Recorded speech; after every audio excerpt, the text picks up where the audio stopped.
Hey everyone, let's jump right into this explainer. Today I'm putting on my front office basketball analyst hat because, well, we need to conduct a full-scale autopsy on the Denver Nuggets. We're going to deconstruct that incredibly shocking first-round playoff exit and figure out what it actually means for the franchise moving forward.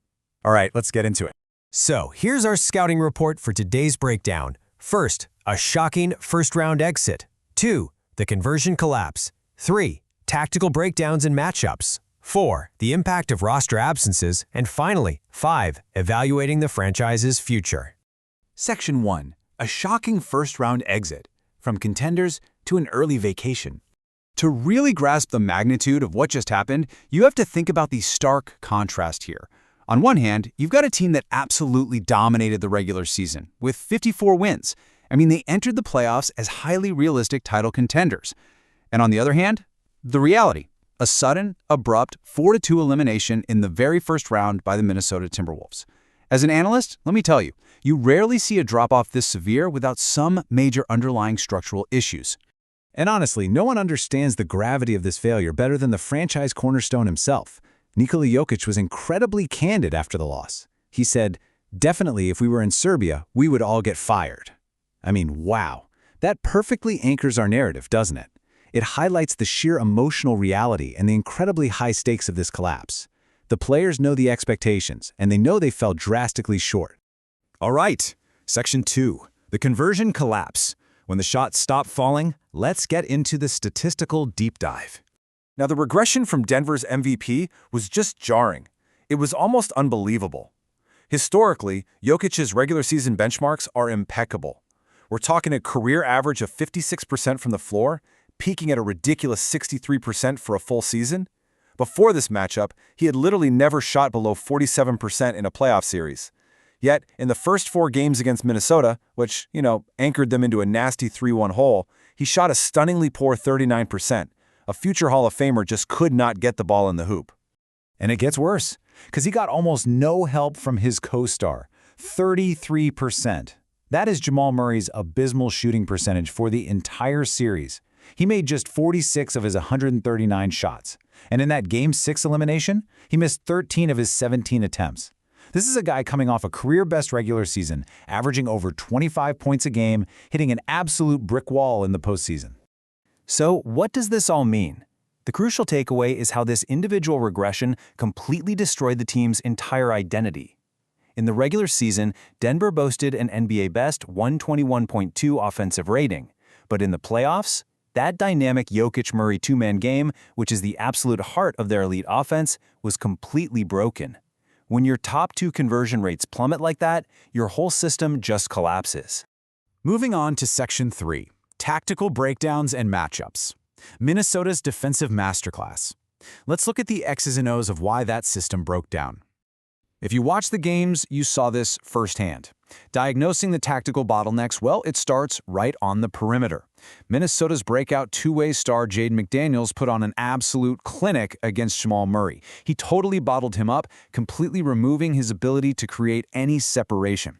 And with Murray neutralized, Rudy Gobert was free to just completely clog the paint, which took away Denver's interior passing lanes. Add in Denver's sudden, glaring inability to secure rebounds, and man, you have a recipe for offensive starvation.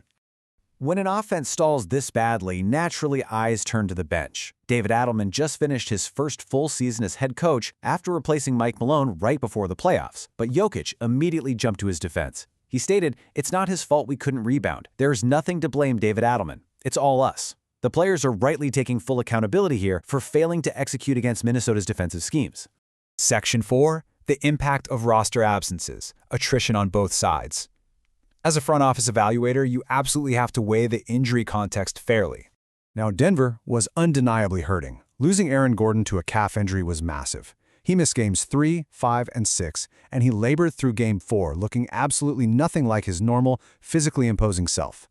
Losing his physical rim pressure, that completely changed the geometry of their offense. On top of that, rising wing Peyton Watson missed the entire series with a hamstring strain. Losing those key rotational pieces to soft tissue injuries severely limited their defensive versatility. But, and this brilliantly illustrates why Denver really can't lean on excuses, look at the other side of the court. While Denver missed key role players, the Timberwolves literally closed out this series without their absolute superstar, Anthony Edwards, for the final 2 games. Just think about that. No way. They were also missing Dante DiVincenzo and Ayo Dosunmu. Objectively speaking, Minnesota's depth simply outclassed Denver's top-heavy roster. Coach Adelman summed up the grueling nature of their year perfectly. He said, "It felt like an incomplete season. It felt like survival." That word right there, survival, really highlights how incredibly thin the margins were for this team all year, constantly battling attrition. And that perfectly bridges us to the offseason implications. Section 5. Evaluating the franchise's future. Multi-million-dollar decisions. This early exit isn't just a bump in the road, it's a massive inflection point for the front office's long-term trajectory. First off, let's reassure the diehard fans. Keeping your mid-prime cornerstone is step one, and Jokic remains firmly committed. He told reporters point blank, "I still want to be a Nugget forever." For a player who functionally only has one guaranteed year left before a player option, having him explicitly state his desire to stay is the absolute foundational block the front office needs. But, that loyalty builds into a massive financial reality. $278 million. That is the massive number Jokic is eligible to sign for this summer on a 4-year extension. Pledging that long-term recommitment locks in your superstar, for sure, but it immediately starts the clock on how you actually afford the rest of the roster. And that brings us to the really restricted financial realities of the supporting cast. The front office is totally boxed in. You have Aaron Gordon with 3 years and over $103 million remaining on his deal. You have Christian Braun, whose massive $125 million extension kicks in next season, despite the fact that he scored only 50 total points in this entire 6-game series. 50 points! For a $125 million player. And then you have Cam Johnson, the prized offseason addition, who dropped 27 in Game 6, but had single digits in the other 2 crucial road losses.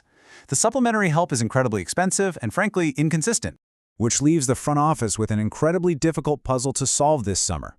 If your depth is compromised and financially locked in, your stars have to be perfect. So I'm going to leave you with this final thought. Can the Jokic-Murray two-man game still win a title in the new, deeper Western Conference? The Timberwolves just gave us plenty of reasons to doubt it, and the Nuggets front office has a long, difficult summer ahead to prove they can fix it. Thanks for joining me on this explainer, and I absolutely cannot wait to see how this unfolds.